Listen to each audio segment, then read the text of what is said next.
Diana, esta eu falo. Ai! Relativamente ao que a senhora falou anteriormente sobre os pais protegerem os filhos no dia do Holocausto.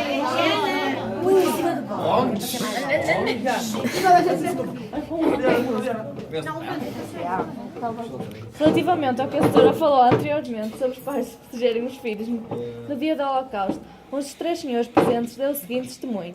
Os pais que deram aos filhos o comprimido que ele deveria tomar quando chegasse aos nazis, que o levariam à paz. Ou seja, aqueles pais achavam que era melhor os filhos morrer do que passar por toda aquela atrocidade. Isso.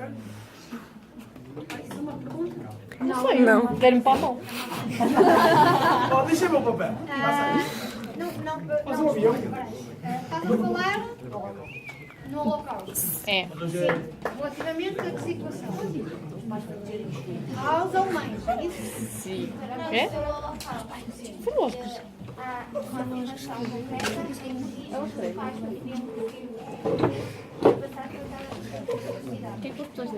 Houve, de facto, de ambas as partes, quer nos alemães, se vocês se recordam, quando vinham a cidade de que a Alemanha não tinha salvação e ia perder a guerra. Okay? Há vídeos sobre isso.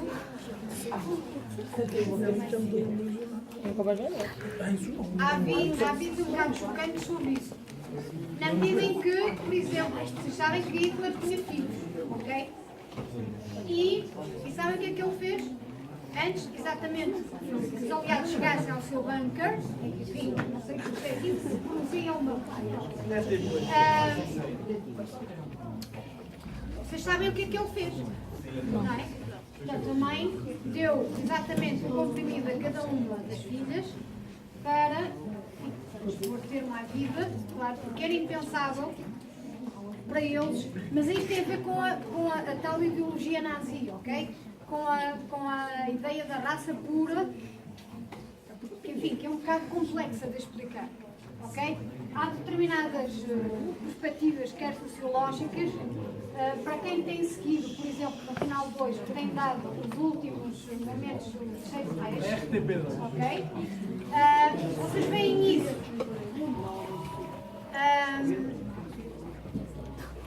Alguns jornalistas que alegam que Hitler estaria louco, tinha problemas de raciocínio, tinha um cansaço.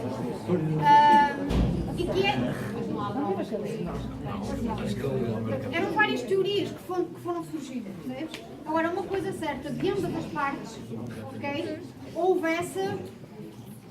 de facto essa atitude, ok? Quer por parte dos alemães, porque era impensável serem apanhados pelos aliados, não é? Portanto, preferiram morrer, claro. Porquê? Porque estava em causa o seu ideal nazi, ok? O ideal da raça pura, em que são eles a que deviam ter dominado o mundo. Portanto, logo estava fora de causa serem subjugados pelo inimigo, não é? Do outro lado, para quem vê aquela série do Canal 2 que passa todos os dias, que é a Aldeia Francesa, uma aldeia francesa, está a chegar àquele ponto, enfim, que custa de facto a ver, porque é na França ocupada, ok? E trata-se de uma aldeia em que o Presidente da Câmara se vê obrigado a aceitar as diretrizes alemãs, não é? Em que X por dia ele tem que arranjar não sei quantos judeus para os deportar de comum. Mas as pessoas não sabem, ok? E essa parte ainda vi ontem, que não foi possível ver na sexta à noite, digo-vos, a parte mais chocante é a certa altura, ok? Os alemães portanto, concentram todas as pessoas da aldeia na escola, ok? Quer as mães, principalmente as mães e as crianças. E qual é uma das diretrizes? De repente, todas as crianças tinham que ser separadas das mães, ok? Levar só mesmo o essencial. E porquê? Porque seriam deportadas nos comboios para campos de extermínio. Mas ninguém sabia isso, ok? Imagina o que é nós vermos à conta das mães ou as crianças, enfim, há lá alguém que, com mais sangue frio consegue passar a mensagem e diz, não se preocupem, que elas vêm, elas só vão para aquele sítio durante um tempo. Pronto, mas imaginem o que é as mães, e mesmo vocês, ok? Serem arrancados dos vossos pais, porque ali estão os pais e estão as mães, mas os filhos têm que sair dali, porque senão mais judeus eram exigidos para irem nos comboios. Não só as crianças, mas depois também os mais velhos. Ok? E essa parte é super dura. E então, quando uma mãe se vê, não se consegue acalmar, não é? A filha é obrigada a sair, claro, com as outras meninas, uma de cada vez. E o rapaz com a tal estrela dos judeus no peito, não é?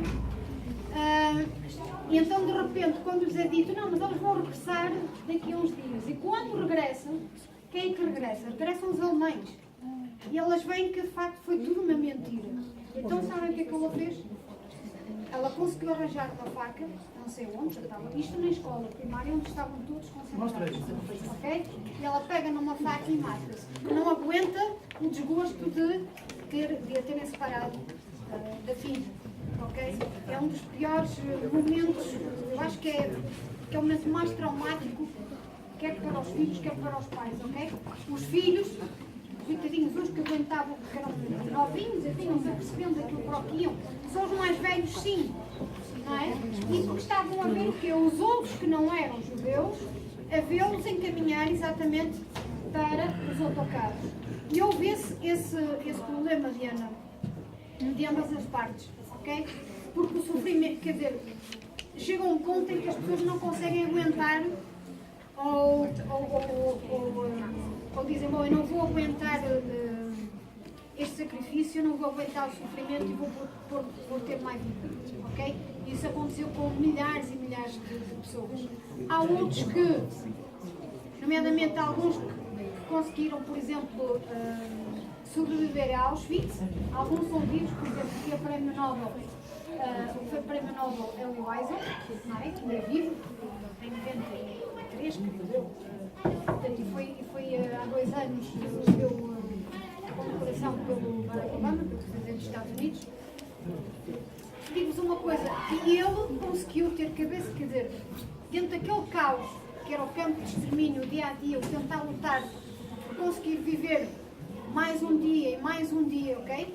Naquelas condições subhumanas, mas houve outros que não conseguiram e puderam ter uma vida. Anne Frank, por exemplo, quase que conseguiu, ok? Ela conseguiu lutar quase até ao fim, e a irmã, mas foram vítimas exatamente de quê? Das condições das doenças do tifo, que facilmente propagavam entre as pessoas, enfim. Mas também se não fosse ela, nós não conheceríamos, não é? Enfim, ela tornou-se na heroína, se calhar, numa das heroínas do Holocausto, não é? É o seu livro, o Diário de Anne. Mas infelizmente é assim. Em pleno drama dos refugiados, também isso acontece, sabes? Na Síria há pessoas e há pais que preferem, enfim, morrer e não sair porque sabem que não vão conseguir chegar a bom porto, então desistem desse objetivo. É difícil, não é? É difícil. Cada um de nós, se calhar, teria o tipo de atitudes, não sei. Jéssica. É assim, eu estou pegar. Dentro da diversidade cultural existem aspectos negativos a realçar, como por exemplo, atos como o etnocídio, que é a junção entre o etnocentrismo e o genocídio. Isso também atitudes como a xenofobia e o racismo, que têm origem numa perspectiva acerca da diversidade e do diálogo de culturas, designada por etnocentrismo. O etnocentrismo, como o nome indica, estabelece a centralidade, mas também a superioridade e o desejo de imposição de valores e de padrões culturais a outras culturas e povos. Temos aqui um livro que escreveu a professora Maria Flávio, chama-se Losing a Sarah Cross. Foi escrito por João Pinto Coelho e nós então decidimos ler pequenos excertos neste livro em que podemos identificar racismo, ou até mesmo indiferença, como o professor já disse. Os certos que eu vou ler podem não ter sentido porque são aleatórios. Então, podem não perceber a história. Ou seja, André,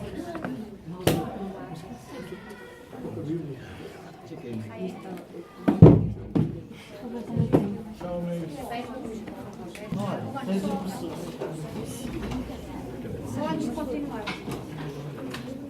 No dia 21, ok, é que vamos ter não só o autor, João Pinto Coelho, que é uma pessoa extraordinária e que sabe que esteve também em Auschwitz com alunos na Polónia, num projeto.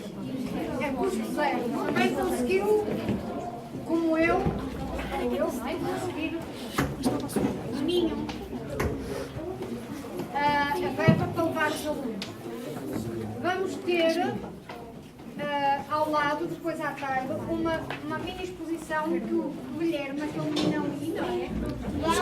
Muito querido, o chapéu, que ele não pode largar o chapéu. Enfim, é uma exceção à regra, perdoa-lhe porque ele trabalha dentro da biblioteca. E espero que levá-lo, ou conseguir levá-lo em outubro a Auschwitz, ok? O vosso colega vai expor, vocês sabem, tem um jeito especial para a ilustração. E parte dos trabalhos que ele fez o ano passado, ou todos os anos, sobre o Holocausto, Auschwitz e não sei o quê, estarão em exposição lá no Café Conselho. Está bem? Tal como vocês quiserem escrever, quem está aqui do 7º D,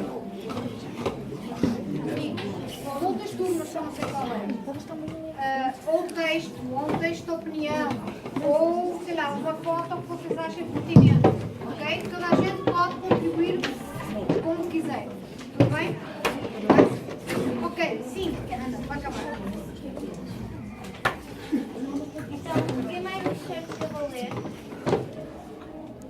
Mrs. Forster apoiou André, desculpa, vamos lá isso, faz favor. Mete isso aí, amor. Andas aí a brincar com o material da escola.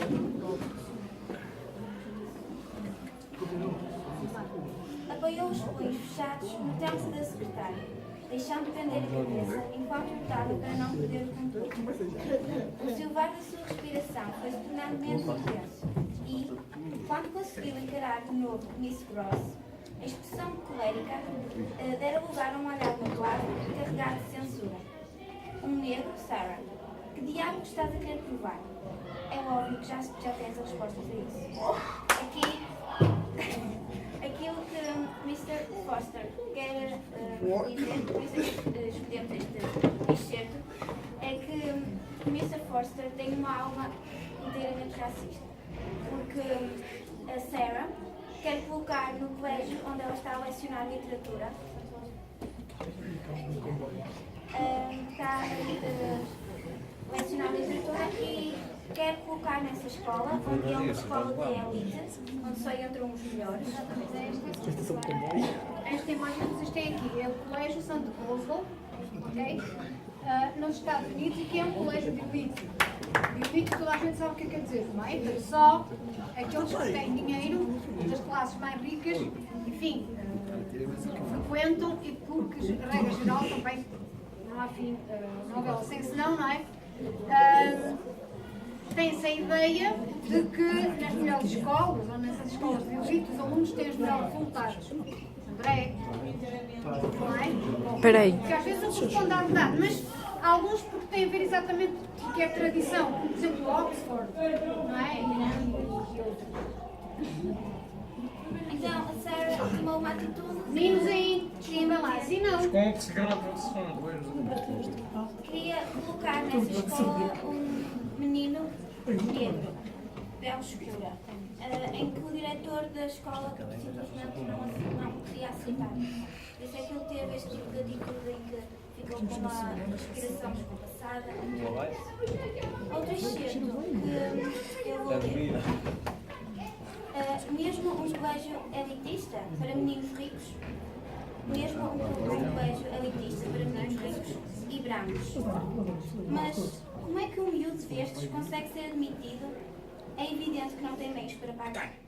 Temos aqui em evidência que este tipo de escolas é simplesmente movido a dinheiro. Entram quem paga. Quem não tem dinheiro não não tem acesso a este tipo de ensino. Exatamente. Para completar, ler o t-shirt. O Justin é, em 111 anos, André! Desculpa, Ana, é a última vez que eu te chamo a atenção. O André agora não estava a falar. Canta agora uma música de Justin. Sorry. Love yourself. O Justin é, em 111 anos, o primeiro aluno negro a frequentar este colégio. A sua integração não vai ser fácil, como já se viu, mas temos de nos assegurar que ele será muito mais do que uma bandeira. Aqui podemos tirar a conclusão de que sim, ele conseguiu entrar nessa instituição, mas que as pessoas não o iam aceitar bem porque tinham uma espécie de conceito em que pessoas que, como ele, não têm possibilidade económica ou até mesmo pela cor de pele, mas que ao mesmo tempo conseguia ser uma pessoa muito melhor. Provavelmente muitas dessas pessoas que estavam nesse tipo de instituição conseguiriam ser em que só têm algum tipo de atitudes em que o dinheiro prevalece e não a inteligência. Por isso podemos dizer que às vezes as pessoas não é melhor.